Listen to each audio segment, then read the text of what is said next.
ঠিক এই মুহূর্তে পাহাড়ের এই চূড়ায় আর এই ঝর্ণার মধ্যে আমাদের নিরাপত্তা টোটালি নিজেদের কাছে।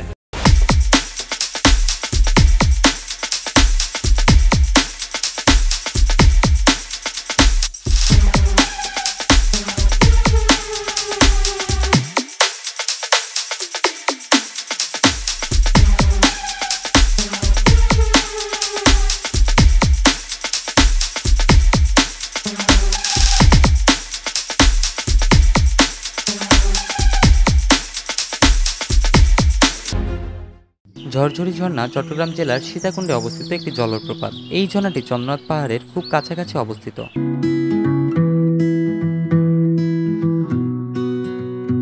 সীতাকুণ্ড বাজার থেকে পন্তশিলা যাবার জন্য রিকশায় জনপ্রতি ভাড়া পড়বে 20 টাকা। সেখান থেকে পায়ে হেঁটে বা রিকশা নিয়ে রেলগেট যাওয়া যায়। রেল লাইনে উঠে হাতের বাম দিক ধরে 5 মিনিট হাঁটলেই গ্রামের একটি মেঠো পথ চোখে পড়বে। এই পথ ধরে হেঁটে গেলেই পৌঁছে যেতে পারবেন ঝরঝরি ঝর্ণায়।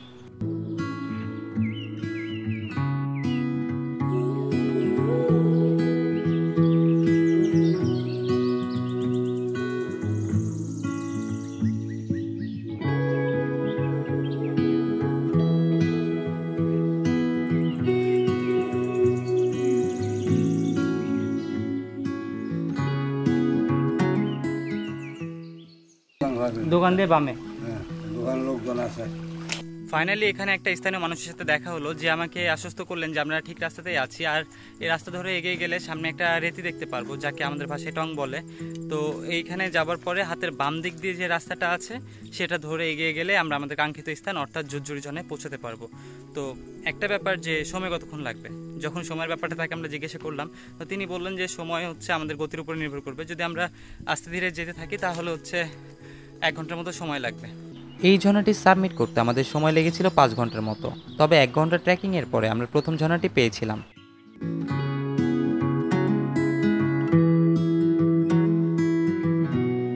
তো এইখানে আসার সময় পথে মানে আপনি যখন বাজারে নামবেন ওইখান থেকে মানে যখন হেঁটে আসবেন তখন হচ্ছে অনেক গাইড আপনার কাছে আসবে যে গাইড লাগবে কিনা। তো আমি জিজ্ঞাসা করেছিলাম, তোরা কেউ 500 টাকা চায়, কেউ 700 টাকা চায়। তো আমি মনে করেছি যে গাইড ছাড়াই আসা যায়, তো আমি গাইড ছাড়া আসছি। এইখানে এখন পর্যন্ত সব কিছু ঠিকঠাক। নিরাপত্তা ও পাহাড়ি রাস্তার কথা চিন্তা করে আপনি চাইলে গাইড নিতে পারেন, যেখানে খরচ পড়বে আনুমানিক 400 থেকে 600 টাকা।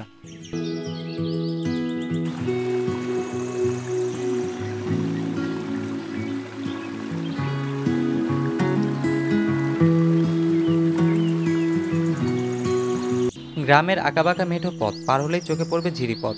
এখন থেকে এই ঝিরিপথ দিয়ে আমরা সামনের দিকে এগিয়ে যাব। এই ঝিরিপথ দিয়ে হাঁটার অভিজ্ঞতা ও এর সৌন্দর্য আমাদের অভিভূত করেছে প্রতিনিয়ত।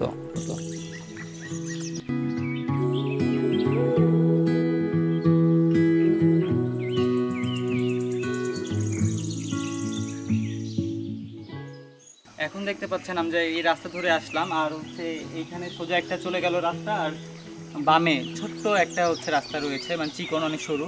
তো এখন হচ্ছে এই জায়গাতে এসে মানুষজন ভুল করে, মানুষজন ওই দিক দিয়ে চলে যায়। তো আমরা ওই দিক দিয়ে না যেয়ে আমরা হচ্ছে এই সরু রাস্তাটা ধরবো। তো এই দিক দিয়ে ধরলে আমরা আমাদের কাঙ্ক্ষিত স্থান ঝরঝরি ঝর্ণাতে পৌঁছাতে পারবো। এই ঝর্ণায় যাবার আগে অবশ্যই আপনাকে মানসিকভাবে প্রস্তুত থাকতে হবে, কারণ পাহাড়ের উঁচু নিচু কাদা পথ এবং ঝিরিপথে ধারালো পাথর ছাড়াও গভীর কিছু গর্ত রয়েছে। তাই একটু অসচেতন হলে অপ্রত্যাশিত অনেক কিছু হবার সম্ভাবনা থাকে।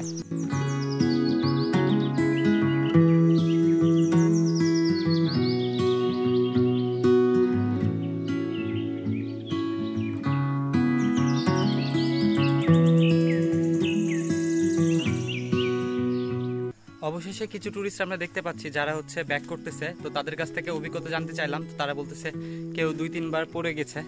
তো অনেকে আবার হচ্ছে পাহাড়টা মানে ঝর্ণাটা পুরোপুরি ট্রেকিং করেনি, অর্ধেক করে ফিরে আসছে রাস্তা দুর্গম হওয়ার কারণে। তো সব কিছু নিয়েই আমরা এগিয়ে যাচ্ছি।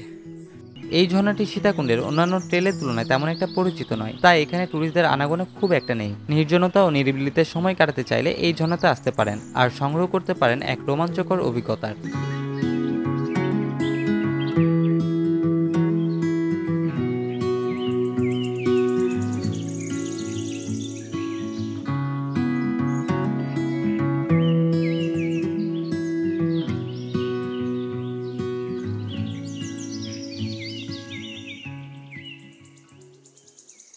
গহীন বনের ভেতরে ঝিরিপথ, স্তব্ধতা ভেদ করে বন্য পশু পাখি ডাক, প্রতিনিয়ত ঝর্ণার পানির ছলছল শব্দ, যা সব মিলিয়ে এক রোমাঞ্চকর প্রশান্তির অনুভূতি পাবেন এইখানে।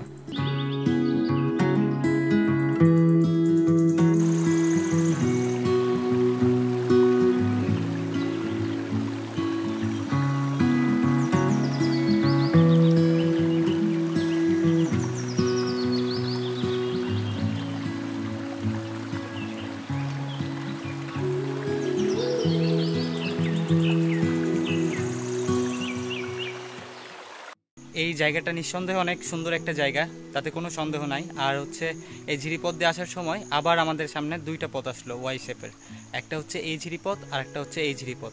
তো আমরা ছোটোটা দিয়ে না যেয়ে আমরা বড় ঝিরিপথটা যেটা আছে সেটা অনুসরণ করব, তাহলে আমরা চলে যেতে পারবো আমাদের কাঙ্ক্ষিত ঝর্ণাতে। তো চলুন যাও যাক।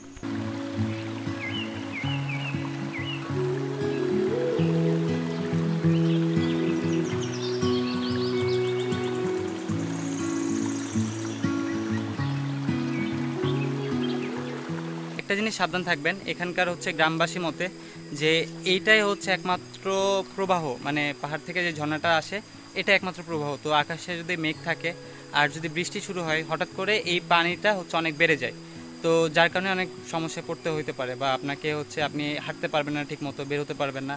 তো এই দিকটা লক্ষ্য রাখবেন যে বৃষ্টি যেদিন হবে বা আকাশে যদি মেঘ দেখেন তাহলে এই পথ ধরে না আগানোটাই ভালো হবে। প্রায় 1 ঘন্টা হাঁটার পর আমরা পৌঁছে গেলাম ঝরঝরি ঝর্ণাতে। অপরূপ এই ঝর্ণা যেন মনকে শীতল করে দেয়, এক নিমিষে যেন দূর হয়ে যায় মনের সব ক্লান্তিগুলো।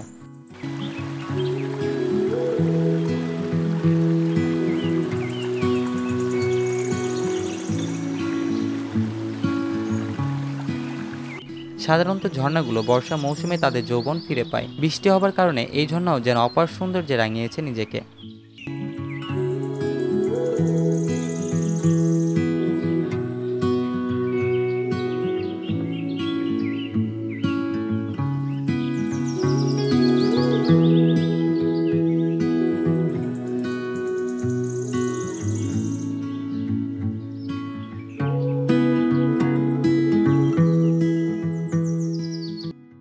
আলহামদুলিল্লাহ আমরা প্রথম ঝর্ণার কাছে পৌঁছে গেছি। তো এখান থেকে আমাদের হচ্ছে আস্তে আস্তে যত উপরে যাব তত ধাপে ধাপে আমরা ঝর্ণাগুলো পাবো।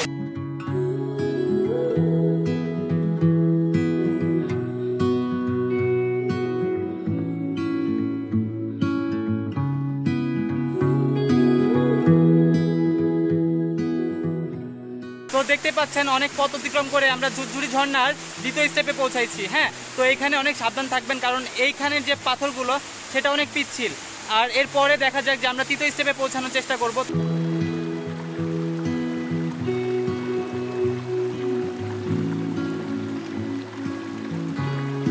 তবে এই পাহাড় ধরে হাঁটার সময় সতর্ক থাকবেন, কারণ কিছু ক্যাসকেড অনেক পিচ্ছিল ছিল, যার কারণে হাঁটতে অনেক সমস্যা হচ্ছিল।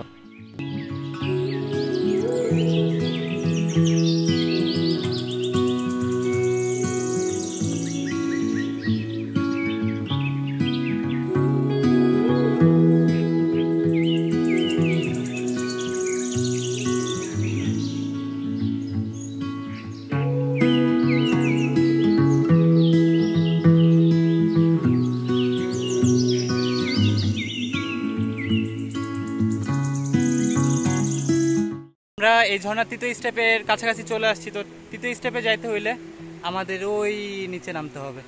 সো এখন নামার চেষ্টা করব, তারপর আবার ফিরছি।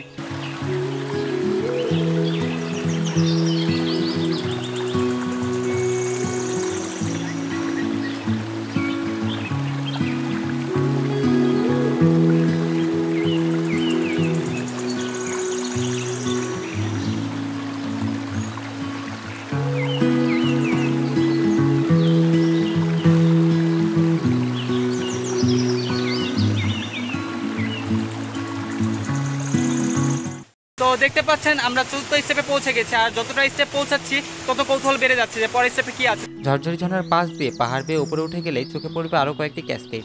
প্রতিটি ক্যাসকেড ও প্রতিটি ধাপ আমাদেরকে ভিন্ন অভিজ্ঞতা ও অনুভূতি দিয়েছে।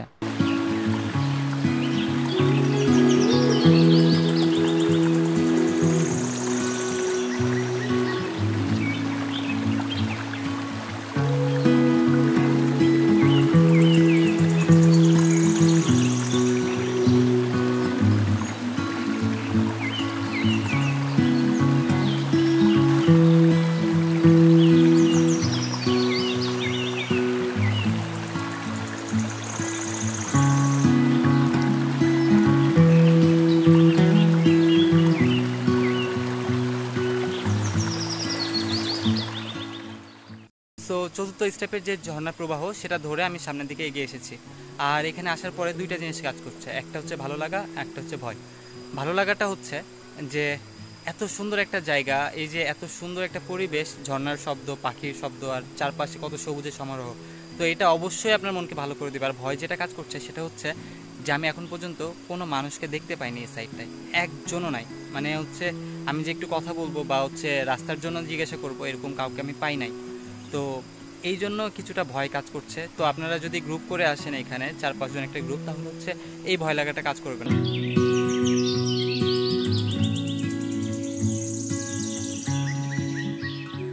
পাখির কিচিরমিচির, ঝর্ণার ছলছল শব্দ, চারপাশে সবুজে ঘেরা পাহাড়, যা তৈরি করেছে আমাদের স্মৃতির এক নতুন অধ্যায়।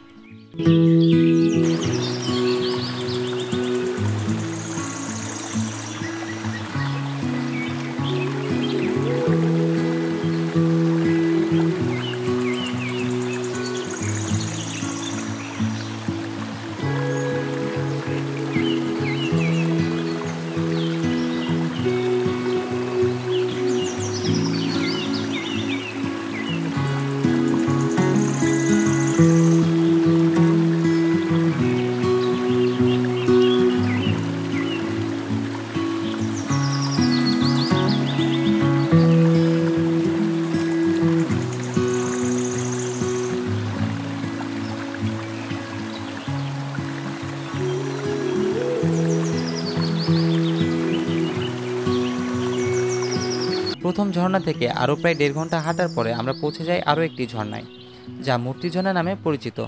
নৈসর্গিক সৌন্দর্য ও অপার্থিব ভালো লাগা খুঁজে পাবেন এইখানে।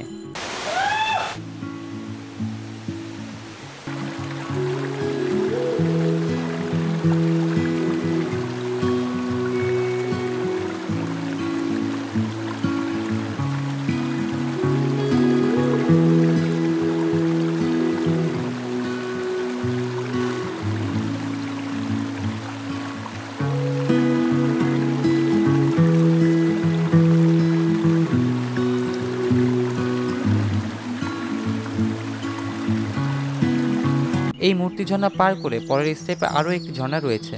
সবুজ পাহাড়ের মাঝে এই ঝর্ণার বিশালতা যেন মন ছুঁয়ে যায়। এখানেই খুঁজে পাবেন প্রকৃতির ভালোবাসার আদর।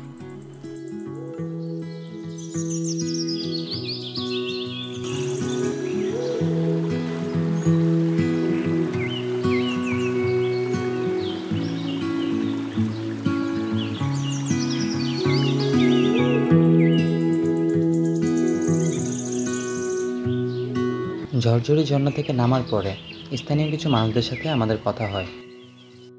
পাহাড়ের ছিপ হয় না, ওই ছিপের মধ্যে এখানে গর্ত আছে একটা, গর্ত আছে। হ্যাঁ আমি দেখেছি।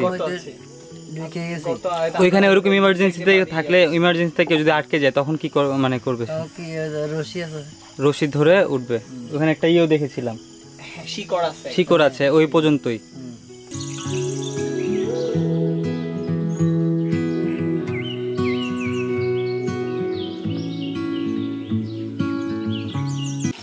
আপনারা যে সবাই এখানে আসেন, পদ্মাশীলভাবে আসবেন, কেউ যখন এখানে পরিবেশটা যেন নষ্ট না হয়। হ্যাঁ, তারপরে এখানে যদি আপনারা যদি পরিবেশটা নষ্ট করে আসেন, আমাদের ছেলে মেয়েরা তো অবশ্যই নষ্ট হয়ে যাবে। এই তো। আর কোনো যদি সমস্যা হয় বা হচ্ছে আপনাদের নাম্বারে ওই চাচা বললেন, হ্যাঁ ওইখানে আছে, নাম্বার আছে। উপরে যদি কোনো সমস্যা হয় তাহলে চাচারা অবশ্যই হেল্প করে দিবে। অনেক সময় একটা বিপদ হইতেই পারে বা একটা থাকতেই পারে। তাছাড়া এখানে কোনো রকমের হচ্ছে আপনার সমস্যা নাই, যদি হচ্ছে যুগের একটু ভয় আছে, তাছাড়া অন্য কোনো সমস্যা নাই। মানে সেফটির যে ব্যাপারটা নিয়ে চিন্তা থাকে মানুষ, যে আমি ওখানে যাচ্ছি কতটুকু সেফ জায়গা, বা হচ্ছে মানুষের কাছ থেকে যে কিছু কেড়ে নেওয়া, এগুলো কোনো কিছু এখানে নাই। আর যে কোনো প্রবলেম হইলে চাচাদের সাথে যোগাযোগ করলে তারা তাদের সাধ্যমতো চেষ্টা করবে। সমস্যা নাই, ওইখানে কেমন সমস্যা করবে না। এখানে আপনারা আসলে ওই যে বলতেছি, বারবার বলতেছি ওইটা আর কি। যখন পরিবেশটা ঠিক করে আসেন, কেউ আর কেউ কিছু বলবে না, এখানে কোনো সমস্যা নাই। আর যেখানকার পরিবেশ আমরা সেই পরিবেশটা ধরে রাখার চেষ্টা করবো, এটা আর কি।